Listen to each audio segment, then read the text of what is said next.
Text box का इस्तेमाल इसलिए किया जाता है जब आप कोई डॉक्यूमेंट्स वगैरह तैयार करते हैं या कोई आर्टिकल वगैरह लिखते हैं जिसमें कोई पर्टिकुलर पैराग्राफ को आप हाईलाइट करना चाहते हैं, तो उसको इस्तेमाल करने के लिए टेक्स्ट बॉक्स का इस्तेमाल किया जाता है, जो कि पूरे आर्टिकल के बीच में एक पर्टिकुलर पैराग्राफ को हाईलाइट किया जाता है। तो उसके लिए इसका इस्तेमाल किया जाता है।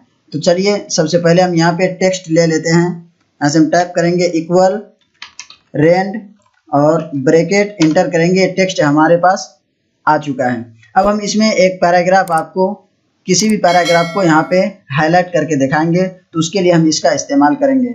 तो टेक्स्ट बॉक्स पे क्लिक करते हैं और यहाँ से हम इस पे क्लिक करते हैं, तो ये देखिए ये आ गया है। अब हम इसको जहाँ भी चाहें सेट कर सकते हैं पूरे आर्टिकल के बीच में।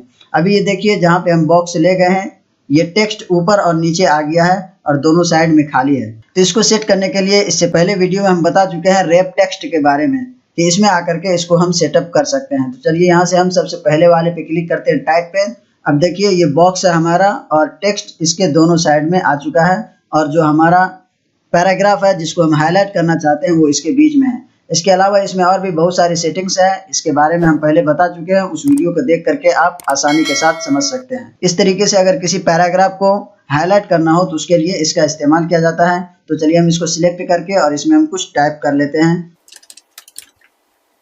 अब ये टेक्स्ट हम यहाँ पे टाइप कर चुके हैं, डिप्लोमा इन कंप्यूटर एप्लीकेशन के बारे में। अब हम इसको बिल्कुल हाईलाइट करना चाहते हैं इसमें, तो ये हम इस बॉक्स में टाइप करेंगे। अगर इस बॉक्स को और भी आप फॉर्मेट करना चाहें तो वो भी कर सकते हैं, जैसा कि हम शेप फॉर्मेटिंग के बारे में बताए थे।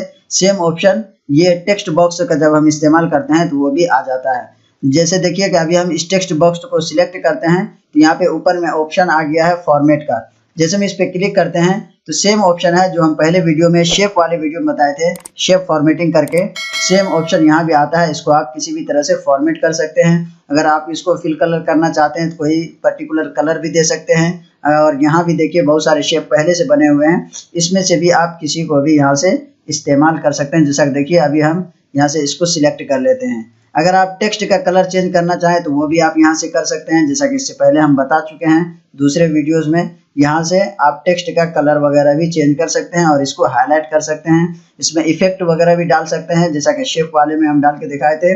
सेम ऑप्शन यहाँ भी है जो हम शेप वाले वीडियो में दिखाए थे, उस बॉक्स को यहाँ फॉर्मेट कर सकते हैं। तो इस तरीके से किसी भी पैराग्राफ को आप हाईलाइट करना चाहते हैं तो उसके लिए इसका इस्तेमाल किया जाता है। इसमें बहुत सारे टेम्पलेट से पहले से बने हुए हैं, इसमें से किसी को भी आप यहाँ पे इस्तेमाल कर सकते हैं। किसी पे भी क्लिक करेंगे जहाँ पे आपका कर्सर रहेगा वहाँ पे ये अप्लाई हो जाएगा।